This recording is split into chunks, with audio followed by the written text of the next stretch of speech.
밀크의 디저트 이야기 컵케이크.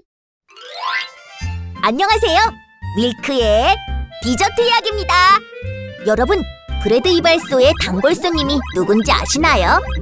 맞아요, 컵케이크죠. 오늘은 귀엽고 맛있는 컵케이크가 어떻게 만들어졌는지 알려드릴게요. 영국의 한 작은 마을에 엄마와 딸이 살고 있었어요. 둘은 가난하지만 행복했답니다. 내일이 우리 딸 생일이라 생일 케이크를 만들어줘야 하는데. 엄마는 케이크를 만들기 위해 재료를 찾아봤지만 집이 가난해서 재료를 조금밖에 모을 수 없었어요. 재료가 이것뿐이네. 이걸로 케이크를 어떻게 만든담? 엄마는 부족한 재료로 조그만 케이크를 굽기 시작했답니다. 우와, 내 생일이다. 엄마, 생일 케이크 주세요. 엄마는 딸이 실망할까봐 걱정하는 마음으로 작은 케이크를 내놓았어요. 하지만 작은 생일 케이크를 받은 딸은 너무 기뻐했답니다. 우와, 귀여워라. 요정님들의 케이크 같아. 엄마가 다음번 생일에는 꼭 커다란 케이크 해줄게. 아니에요. 나는 엄마가 해준 요정님 케이크가 더 좋아요. 소녀는 엄마가 만들어준 케이크가 너무 귀여워 친구들에게 자랑했어요. 우와, 이게 뭐야? 완전 귀엽다. 친구들은 너도 나도 소녀의 자그마한 케이크를 부러워했답니다.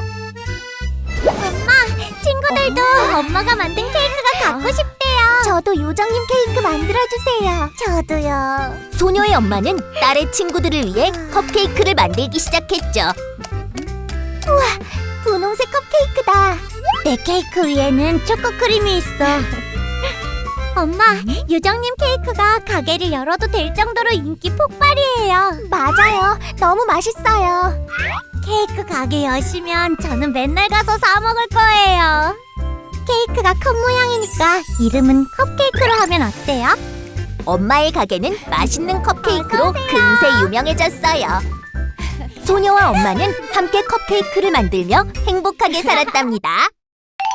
어때요? 정말 귀엽고 사랑스러운 이야기죠? 여러분도 집에서 엄마와 함께 컵케이크를 만드는 것은 어떨까요? 딸기맛, 초코맛, 캐러멜맛, 민트맛, 다양한 종류로요. 그럼 다음 디저트 이야기에서 또 만나요. 꽈배기. 안녕하세요. 밀크의 디저트 이야기입니다. 여러분, 브레드 이발소에 빠질 수 없는 감초 캐릭터는 누가 있을까요? 네, 맞아요. 바로 꽈배기 씨죠. 게다가 이번 에피소드에서는 이발사 유령으로도 등장했었죠. 그럼 오늘은 꽈배기 씨에 대해 알아볼게요. 옛날에 중국 진나라에 문공이라는 왕이 있었어요. 왕에게는 계자추라는 충신이 있었는데, 전하, 어진 마음으로 백성을 보살피고 사리사욕에 빠지지 마옵소서. 오, 계자추, 그대가 있어 아주 든든하구려. 계자추의 강직하고 올바른 성품 때문에 그를 시기하는 간신들이 많았지요. 그러던 어느 날, 어머니, 괜찮으십니까? 나는 괜찮단다. 걱정 말거라. 계자추의 어머니가 병에 걸리고 맙니다. 자네 덕에 짐이 왕이 될 수 있었네. 하여 그대에게 큰 벼슬을 내리겠다. 성은이 망극하옵니다, 폐하. 허나 소인의 어머니께서 많이 아프십니다. 아프신 어머니를 돌봐드려야 합니다. 계자추는 아픈 어머니를 돌봐드려야 한다며 문공왕이 내리는 벼슬을 마다하고 어머니와 함께 면산으로 떠났어요. 어휴, 계자추가 없으니 국정 상태가 말이 아니구나. 관료들의 행포는 심해지고 백성들의 삶은 나날이 힘들어지니. 여봐라, 지금 당장 계자추를 궁으로 불러들이도록 하여라. 전하, 외람되오나 계자추가 숨어있다는 면사는 궁궐보다 10배는 넓고 가도 끝이 없는 미로 같은 숲이라 하옵니다. 그렇사옵니다. 게다가 계자추는 어머니의 간병이 끝나기 전까지는 산에서 나오지 않을 겁니다.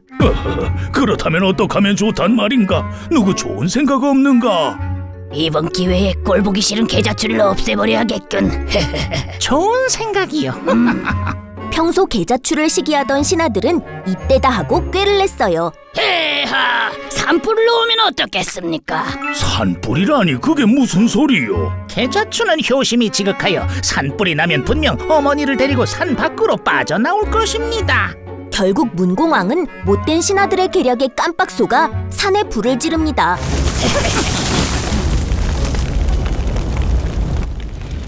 계자추가 제 아무리 꽁꽁 숨었더라도 나오지 않고는 못 빼길 겁니다. 어머니, 산에 불이 번지고 있습니다. 당장 산을 내려가야 합니다. 난 괜찮다. 너라도 산을 내려가거라. 어머니! 그러나 계자추는 끝내 나타나지 않았고 왕은 산속에서 어머니와 끌어안고 목숨을 잃은 계자추의 시체를 발견하게 되었죠. 문공왕은 계자추를 기리기 위해 그를 닮은 빵을 만들었고 그 빵이 지금의 꽈배기로 전해져 내려오게 되었습니다. 정말 안타까운 이야기네요. 문공왕은 눈앞의 목적이 멀어 수단과 방법을 가리지 않다가 결국 큰 비극을 낳고 말았네요. 목적을 이루는 것도 중요하지만 앞뒤 가리지 않고 쫓아가다 보면 큰 대가를 치르게 될 수도 있다는 걸 명심하도록 해요. 그럼 오늘의 디저트 이야기는 여기서 마치겠습니다. 다음 시간에 만나요. 티라미수. 안녕하세요. 밀크의 디저트 이야기입니다. 디저트는 먹었을 때 기분이 좋아지지만 그 중에서도 특히 기분이 좋아지는 디저트가 있죠. 브레드 사장님의 마음을 마구 흔들어 놓았던 예쁜 디저트. 바로 티라미수입니다. 오늘은 티라미수에 대해서 이야기해 볼게요.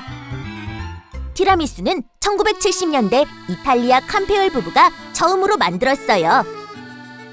캄페올 부부는 오랫동안 아이가 없다가 늦둥이를 낳았답니다. 하지만 기쁨도 잠시. 부인은 출산 후유증으로 시름시름 앓게 되죠.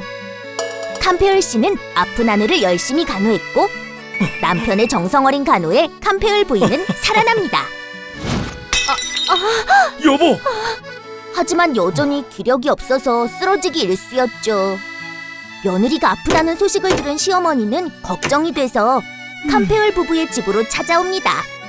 시어머니는 캄페올 부인에게 여러 음식을 만들어주지만 부인은 입맛이 없어 잘 먹지 못했어요. 우리 며느리 밥도 제대로 못 먹고 어떡한담.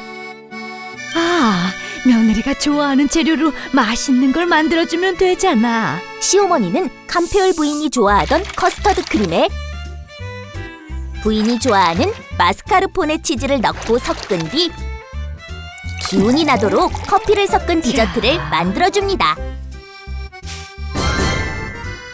캄페올 부인은 시어머니가 준 디저트를 처음엔 거부했지만 한번 맛보고 나니 너무 맛있어서 그 자리에서 다 먹어버리죠. 어머님, 너무 맛있어요.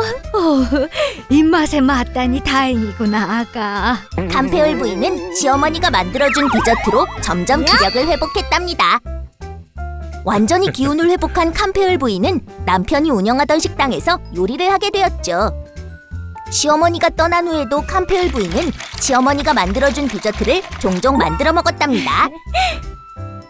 그게 뭐죠? 손님들은 캄페올 부인이 만들어 먹는 디저트에 관심을 보였어요. 제가 몸이 아플 때 시어머니가 만들어주셨던 디저트예요. 이거 정말 맛있네요. 이거 메뉴로 내주시면 안 되나요? 손님은 디저트의 맛에 반해 식당 메뉴로 내달라고 합니다. 부부는 이 디저트를 티라미수라고 이름 짓고 티라미수는 많은 사람들의 사랑을 받게 됩니다. 티라미수라는 말은 이탈리아어로 밀다를 뜻하는 티라레와 나를 뜻하는 미를 뜻하는 수가 합쳐진 단어예요. 나를 위로 들어올리다, 즉 나를 기운이 나게 하다란 뜻이에요. 몸이 아픈 캄페올 부인을 위해 기운이 나는 디저트를 만들어준 시어머니의 따뜻한 마음이 담긴 것 같아요. 그럼 오늘의 디저트 이야기는 여기서 마치겠습니다. 다음 시간에 만나요.